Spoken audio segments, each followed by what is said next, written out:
朋友，大家好，今天是2020年10月6号。我们今天的节目首先向大家报告，川普总统呢昨天已经出院了。川普总统一出院，股市就大涨啊。在昨天呢，川普总统他本人呢，在昨天下午他就发布了一个推特，这个推特上面他就说，他将于当天晚上当地时间，也就是华盛顿时间晚上6点半呢，他会呢安排出院。那么川普总统有急切回到白宫重新工作的这个心情。他的医疗专家团队呢，在反复评估了川普总统他个人的身体状况之后，然后呢，他这个主治医生，也就是这个康德中校，他呢做了一个新闻发布。在新闻发布会上面呢，他明确向大家报告了川普总统他整个身体的状况，他各项指标都恢复得非常好。那么现在已经达到了出院的标准。Over the past 24 hours, the president has continued to improve. He's met or exceeded all standard hospital discharge criteria. He'll receive another dose of remdesivir here today, and then we plan to get him home. It's been more than 72 hours since his last fever. Oxygen levels, including ambulatory saturations and his work of breathing, are all normal. Though he may not entirely be out of the woods yet, the team and I agree that all our evaluations, and most importantly, his clinical status, support the president's safe return home,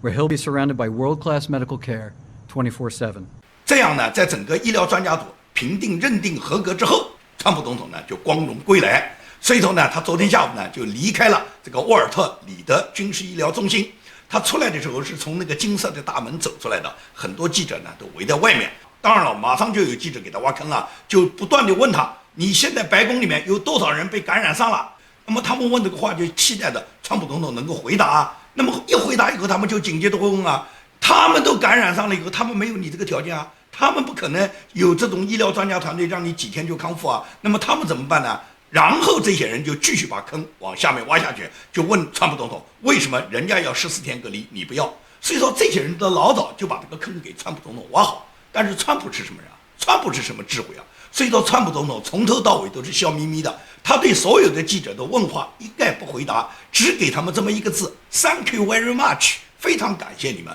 然后川普总统就上了他的车。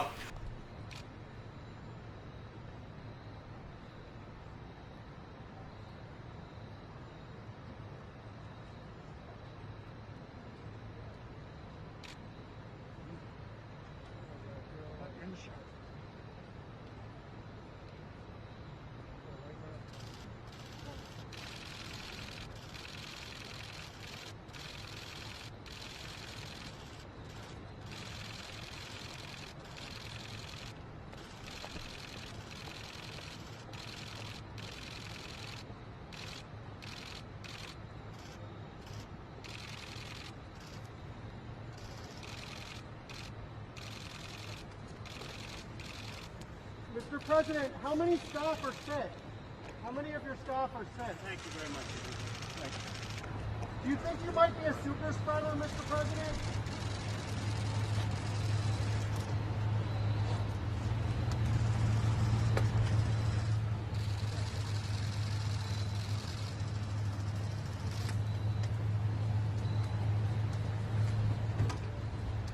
上了车以后呢，川普总统就要赶到他的这个直升机，就是海军陆战队1号，赶到他这个直升机这个地方呢，然后通过他的专机呢，把他呢送到白宫，降落在白宫的南草坪。他降落到白宫的南草坪之后，川普总统就回到了白宫，他站在阳台上，可以讲精神抖擞，然后他向直升机和所有为他提供服务的人员敬礼致意。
川普总统可以讲叫精神饱满。他回到白宫以后，也就是一切美国的战略部署重新开始。川普总统，我相信经过这一次劫难，川普总统是绝对不会饶过中共了。同时呢，川普总统肯定是马上要计划的重新恢复他的大选造势。他在今天早晨就发布了一个推特，这个推特呢，他就明确写到，他马上要参加下一场总统大选的辩论。他在推文里面说：“我期待着10月15号星期四晚上在迈阿密举行的与拜登的辩论，这个讲会非常的棒。”这是川普总统呢，他本人呢发了一个推文，表示呢他要参加跟拜登的继续辩论。现在就是轮到拜登敢不敢辩论了，因为拜登呢，我担心呢他可能呢就不太敢去辩论。上一次辩论他就很失败，而且民主党的高层啊，尤其是 Nancy Pelosi 啊，他多次讲过拜登不应该去辩论，他知道拜登辩论出场一次，他的支持率就下降一次，支持者就会降低很多。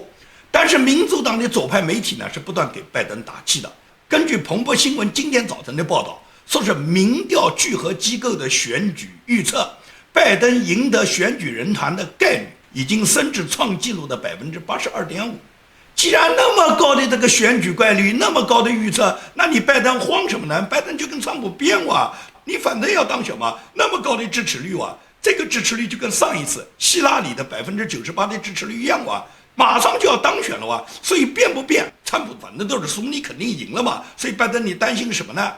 倒是共和党现在很多幕僚团队里面有相当的一批人已经呢被病倒了。这么多人被病毒击倒以后呢，现在他们个人的各种状态呢都还是比较完好的。但是川普总统重要的助手，也就是白宫的新闻秘书麦克纳尼呢，他测试倒是阳性。麦克纳尼测试阳性以后，有福克斯新闻电视台的主持人采访过他。他精神状态非常好，口齿非常伶俐，根本就看不出他患病。但是呢，检测肯定是阳性，所以说他现在不能够回到白宫上班。也就是目前来讲，白宫有相当一批人，就是川普总统身边的各种幕僚，包括白宫的官员，包括川普总统他选举团队里面的重要的一些策划人、一些选举主任。现在很多人呢都染上了这个病毒，目前来讲都不能处于正常工作状态，都需要待在家里面隔离、吃药，然后呢观察自己的病情以后，再次检测以后才可以重新投入工作。很多人都很关心第一夫人梅拉利亚她的情况。梅拉利亚她自己发了一个推特，说她感觉良好，恢复得非常好。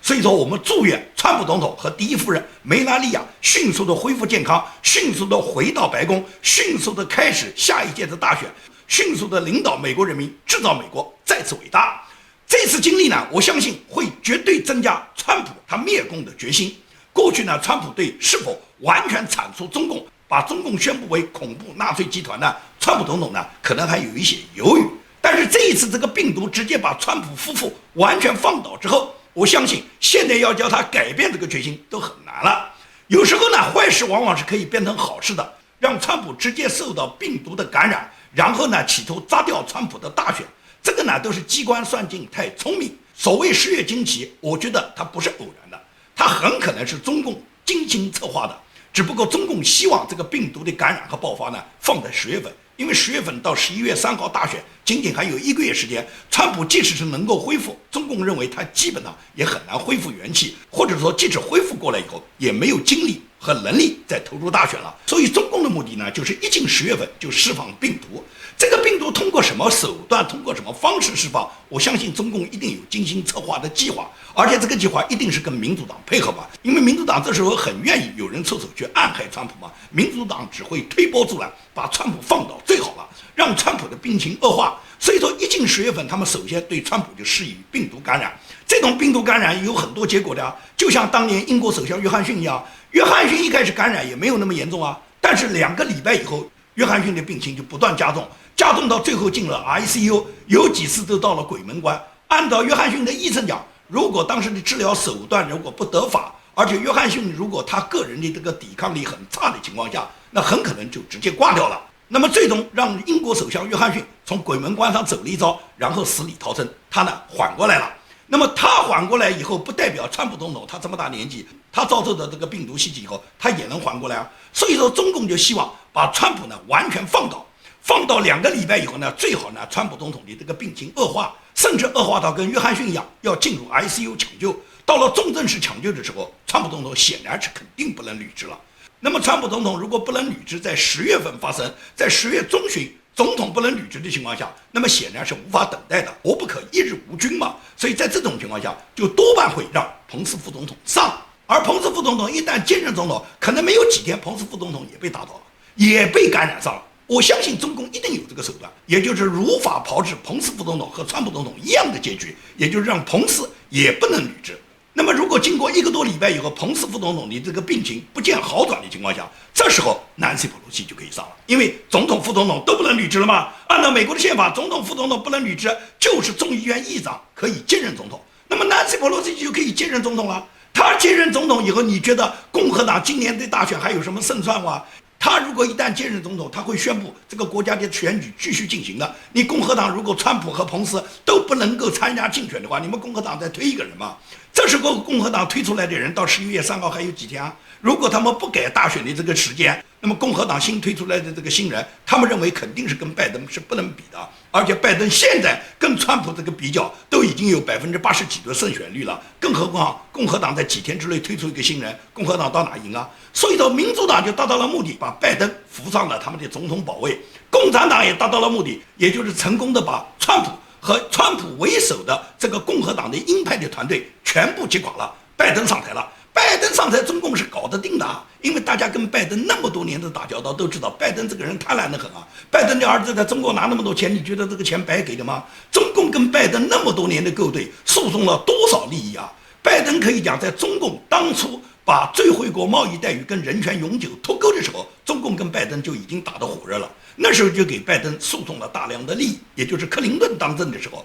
后来到了小布什当政的时候，拜登作为参议员也多次访问过中国。习近平还是储军副主席的时候，就跟拜登有过多次的往来。到了习近平接任中共最高领导人之后，拜登成为奥巴马内阁里面的副总统，那拜登跟习近平两人之间就是鱼水之欢了。也就是说，拜登到中国可以拿来无数的给他家族利益带来的各种合同，给他的儿子亨特·拜登创造了无数的发财机会。所以中共知道搞定拜登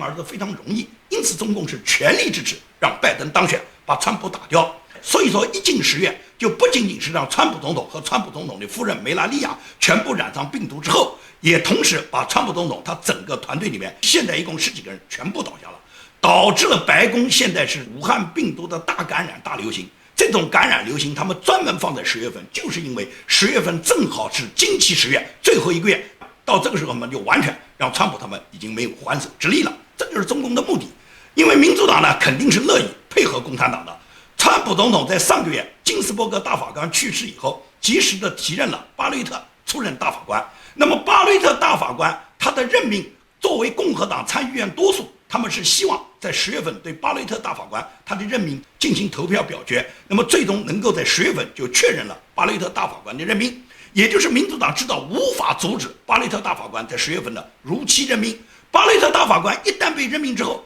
今年大选无论民主党想制造什么阴谋，那么最终当这个阴谋被人们识破的时候，他们争议不决的事情一定是上诉到最高法院。那么最高法院9个大法官里面有6个保守党派，包括新当选的巴雷特大法官，如果如期当选的话，那毫无疑问讲6比3的优势，也就是随便你民主党想搞什么阴谋，最终到了最高法院是得不成的。因此在这种情况下，民主党知道无法破坏巴雷特大法官在10月份如期的当选。那么既然大法官不能破坏，我们直接把你川普总统干掉，我们让你川普总统和你的第一夫人梅拉利亚全部病倒，让你们一病不起，甚至你们病情恶化以后，然后彭斯也把他放倒，那么最终可以民主党执掌全国所有的权利。南希·佩洛西作为第3位总统续位的继承人，他可能就接任了美国总统。这是民主党和共产党他们可能安排的一个阴谋。很多人讲你有什么根据啊？没有根据啊，我这个只是猜测啊，我这个只是推理，我这个只是沙盘推理，也就是让大家知道，如果按照这个计划，按照这种方式进行，有没有可能是这种结果啊？政治是很复杂的，政治很多都是有阴谋的，很多阴谋都是你在阴谋发生之后，你自己如果没有准确的判断，这个阴谋最终就得逞了。所以说，并不是我建明现在掌握了多少信息，我没有什么信息，我只是一个分析和推理。我只是认为，川普总统在一进10月就被病毒攻倒，我觉得绝不是偶然。早不攻倒，晚不攻倒吗？早攻倒，川普总统早应对；晚攻倒，川普总统已经当选了，感染上也没事儿。而就在大选如火如荼，大选到了最后冲刺，还剩1个月的这个阶段，这1个月里面，川普总统和拜登还有2场辩论呢。而且民主党和共和党现在都围绕着巴雷特大法官他是否能够投票表决，能够如期当选，现在正是真的不可开交的时候，这时候把总统夫妇把他们放倒了，你觉得这个病毒来的那么偶然吗？哪有那么巧的事啊？这不是中国共产党长期搞的阴谋吗？本来今年大家就可以看出，这个病毒的发生就是非常蹊跷的。中美之间谈了几年的中美贸易谈判，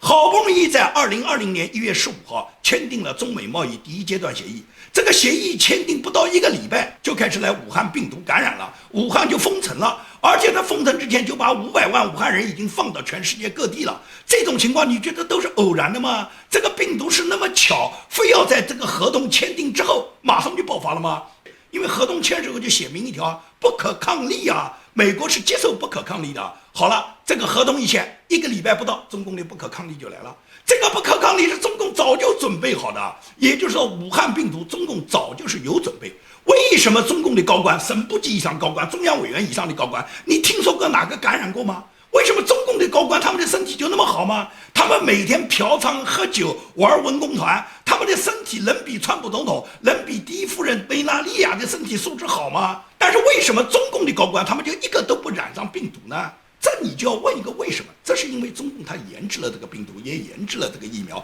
它有防范措施。而美国对中共输送的这种病毒，由于它的这个基因分配，美国现在还不能够完全确认这个病毒它里面所有的基因分子，因此美国现在的病毒的疫苗现在还没有完全诞生，或者说诞生了，美国有个严格的考察期和试用期，必须在达到相当的时间、相当的临床试验以后，在完全完善以后，美国才会推出这种新药，比中国要严肃得多。因此来讲，川普总统和梅拉利亚显然他们事前是不可能服用什么所谓的解药、什么防御药。因此中共了解美国的这个程序，所以中共呢老早就把这个病毒准备好。至于这个病毒怎么样把它送到白宫，怎么样想办法把这个病毒最终把它击倒到川普，我相信他们是一定有办法的，因为他们知道川普的这个交友圈，知道川普的这个朋友链，通过川普的朋友圈一步一步的在这个链条上攻破，只要攻破链条上的一节，然后他这个一环扣着一环，最终就传到了梅拉利亚，最终通过梅拉利亚就传到了川普总统。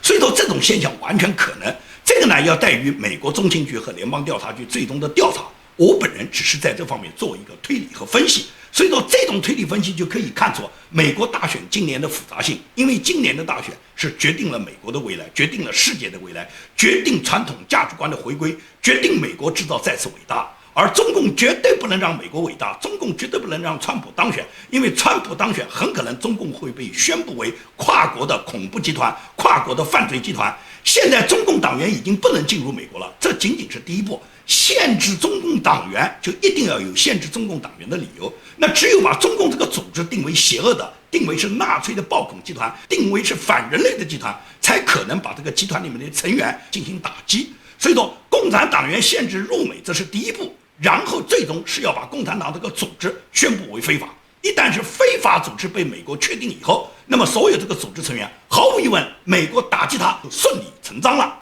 十分抱歉啊，今天的节目呢就没办法继续给大家做下去了，因为呢我家门口呢，在我节目呢录制的一半的时候呢，就来了一批所谓的蚂蚁。那么这一次呢是来了3台车，我观察了一下呢，大致呢来了10几个人。这些人呢，首先在我家的门口呢高声叫骂。那么他们高声叫骂以后，毫无疑问来讲，我就是这么一个原则，也就是你不侵犯到我的私人领地，你在公共场合叫骂呢，我只能是采取报警处理。那么警察很快就来了，警察来了以后呢，警察和他们做了一些交谈。他们到我家门口抗议的主要目的，是因为我每天在 YouTube 上面所发表的各种 YouTube 上的视频观点呢，他们不接受，他们反对我的观点。因为他们反对我的观点，所以呢，他们在美国享有言论自由，享有言论自由，享有和平抗议、和平集会的自由，所以他们反对我的这个视频观点呢，他们就可以在我家门口抗议。那么警察跟我讲了以后，我就跟警察讲，他抗议应当去市政厅，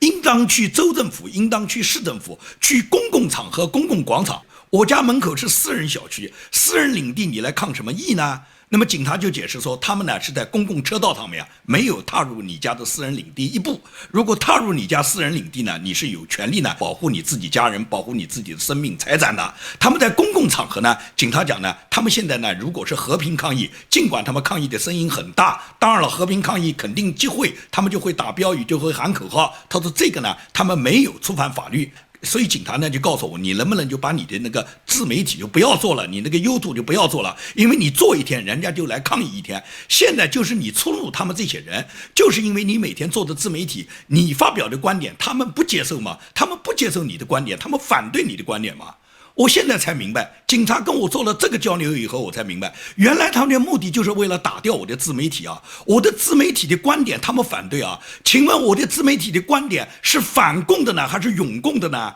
他们这些人口口声声喊的他们是反共，他们反共，他们却来反对我这个反共的自媒体。我建明做自媒体已经做了1000多期。我每一期节目都经得起公众对我的检验，经得起所有公众对我的考察，经得起大家能评判我的自媒体究竟是反共的还是保共的。所以说这些人打着反共的旗号，他们现在要灭掉我的自媒体，跟警察就明确就说，只要你吴建明一天还开播你的自媒体，我们一天就会到你家抗议，直到你停止为止。他们当然不敢讲他们是受哪个组织的指使，他们这个组织究竟来自背后什么力量，究竟他的组织给他们发了多少钱，怎么去指挥他们，这是他们内部的事，我不关心。但是谁也别想把我的自媒体打掉，无论这些人用多少恐吓威胁的手段，我吴建明会坚守好我的自媒体，每天会给大家报告我的自媒体节目。10月4号《华尔街日报》就重点报道了关于郭文贵在美国掀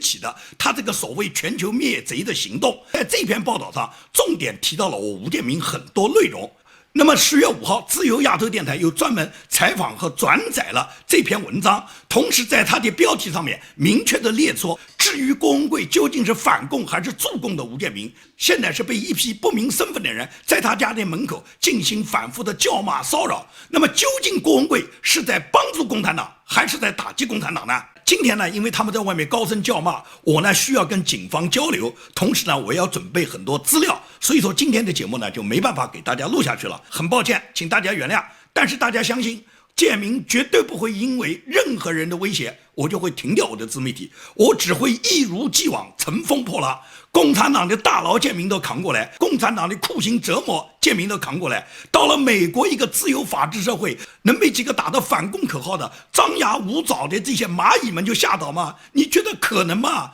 建明的斗志不是任何力量可以随随便便扑灭的，而且我坚守我的原则和底线，我遵守美国的法治，我不会越过法律一步。但是谁敢超越美国法律一步，谁敢到我家里面私人领地来试试，咱们就试试。好，今天的节目就跟大家做到这里，谢谢大家。